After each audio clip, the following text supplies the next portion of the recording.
좋습니다. 선생님이 힘이 안 나네. 아, 비가 왔는데. 그러니까 여러분들이 재미가 없어도 선생님이 재밌어야 되는데. 재밌어요. 아, 재밌어요? 네. 그래요. 고마워요. 네. 자, 그대로 관찰하는 방식으로 이루어지기 때문에 실제성이 있다 이렇게 얘기를 한다고. 그러면은 자료의 실제성을 확보할 수 있다 이 말은 이거랑 똑같아. 참인 사실을 확보할 수 있다. 내 눈으로 똑똑히 봤다. 실제 그 현장에서 벌어지는 일을 그대로 봤으니까.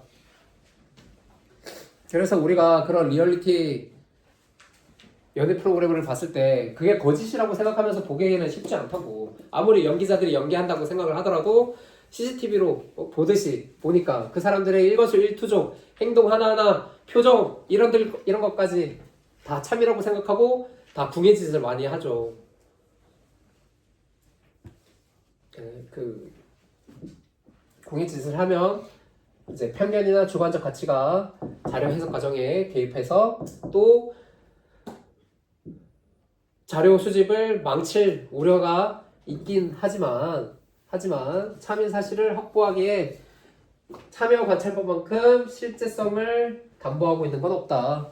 그래서 지금까지 4가지 자료 수집 방법을 봤지만 이 4가지 자료 수집 방법 중에 실제성이라는 단어가 등장하는 건 얘밖에 없다고. 나머지는 거짓으로 조작할 수 있어요, 없어요? 거짓으로 조작할 수 있으니까 질문집법 무성의하게 응답할 수 있고, 면접을 했는데 대면에서 해도 거짓말 할 수 있어, 없어? 그거 거짓말하고 연기할 수 있단 말이야. 그런데 얘는 지금 학교의 현장에 학부모님이 저 뒤에 서 있다고 생각을 해봐. 그러면 학부모님들이 이 수업 현장을 그대로 관찰하면서 아, 학교 수업이 진짜 이렇게 이루어지는구나 이렇게 볼 거 아니야. 이게 또 하나의 CCTV가 돼가지고 이것도 유튜브에 올라가면 아, 학교 수업이 저딴 식으로 이루어지는구나 이렇게 생각할 수 있을 거 아니야. 맞죠? 네. 아닙니다. 아, 그래요.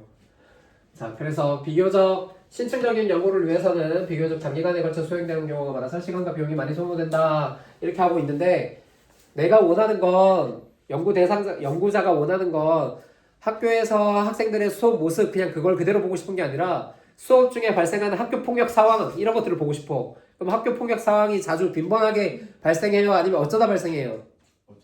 어쩌다 발생하죠. 네. 그 어쩌다 발생하니까 그 어쩌다 발생할 때까지 기다려야 되는 거야. 조작을 할 수는 없으니까. 야, 너네 싸워봐 이럴 수는 없잖아. 네. 그래서 관찰하고자 하는 현상이 나타날 때까지 기다려야 하므로 시간과 비용 측면에서 매우 비효율적이다.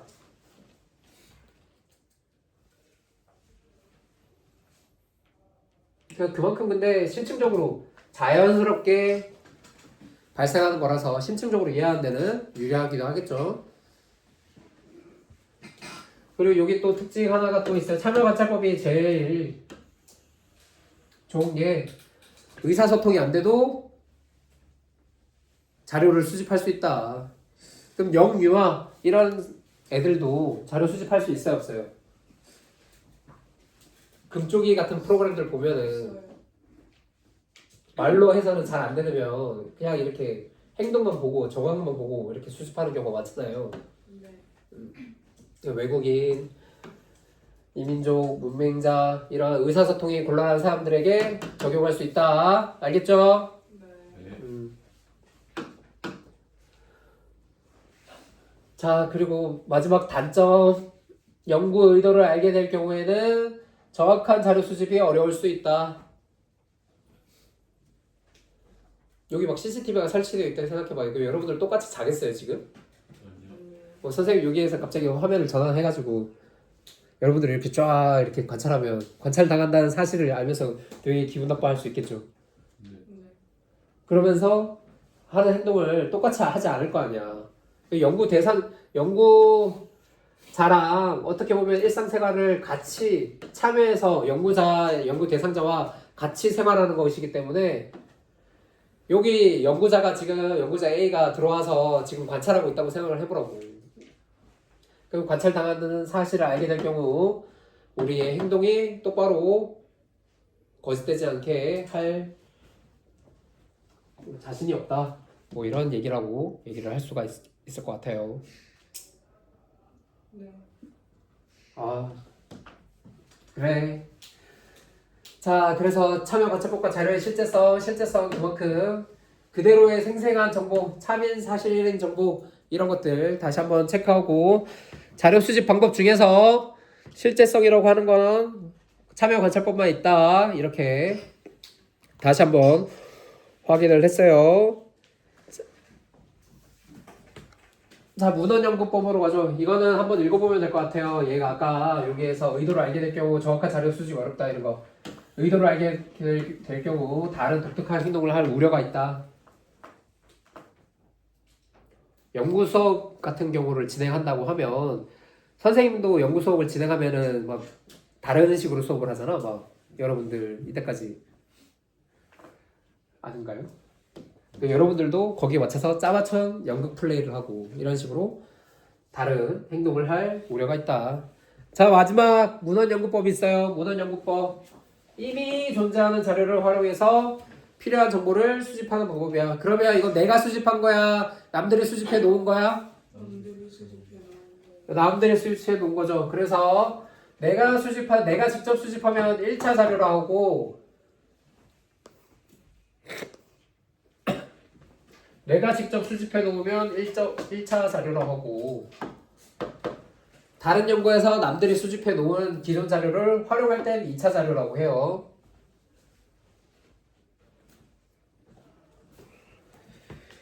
그럼 문헌연구법은 1차 자료를 수집하겠어요? 2차 자료를 수집하겠어요? 1차 자료는 내가 직접 수집하는 거라고 했잖아. 2차 그렇죠. 그러니까 문헌연구법에서는 1차 자료로 있는 것들을 2차로 내가 가공해서 수집한다. 그래서 2차 자료 수집용으로 활용되는 경우가 많다. 문헌연구법은 2차 자료다.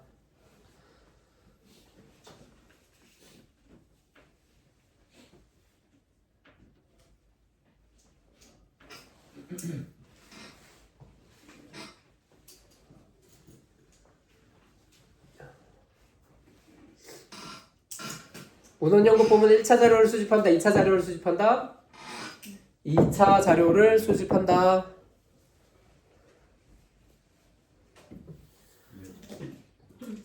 이것도 헷갈리기 시작하면은 아니야 1차로 남들이 해놓은 거 그거 활용하는 게 2차라며. 그러면 1차 자료를 내가 수집하는 거 아니야? 그래서 내가 만든 게 2차 자료 아니야? 이런 식으로 그런 식으로 나가면 안 된다고. 네. 윤건이의 표정은 확실한데 맞겠죠? 맞아요. 맞아요. 그래 알겠어요. 그냥 문헌에는 정말 책, 글 이런 것들만 포함되는 게 아니라 동영상 자료까지 다 포함돼요. 알겠죠? 네. 그래서 밑에 다시 한번 서적이나 문서뿐만 아니라 기존의 그림, 동영상, 통계 자료 등을 수집하고 분석하는 것도 문헌연구법에 해당한다. 이렇게 나와 있어요. 자, 장점. 시간과 비용 측면에서 매우 효율적이다. 맞아요? 네.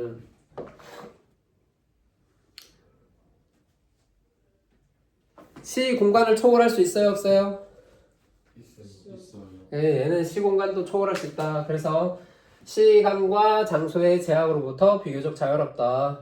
초월할 수 있다. 이렇게 옆에 적어주면 될 것 같습니다.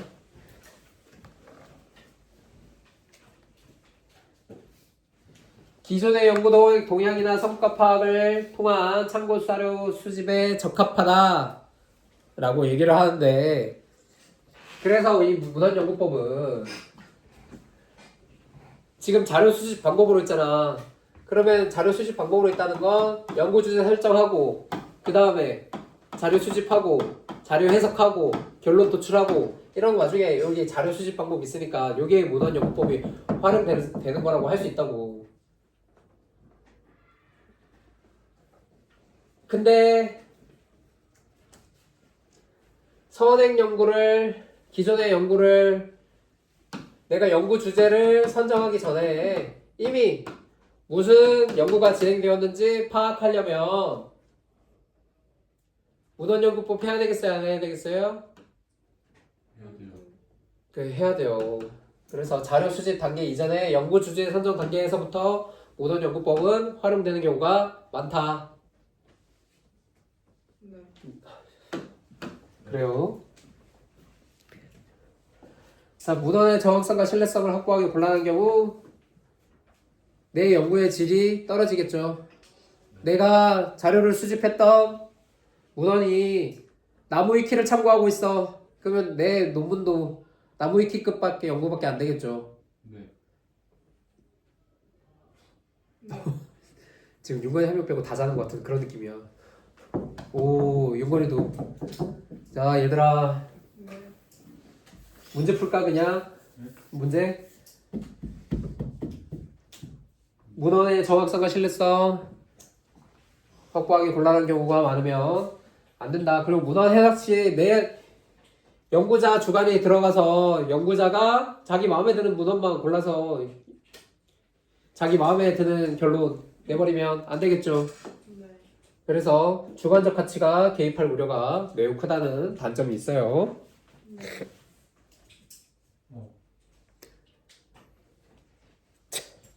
진우가 왜 그렇게 쳐다봐? 쉬고 싶대요. 그러게 잡아먹을 듯한 눈빛으로 쳐다보네.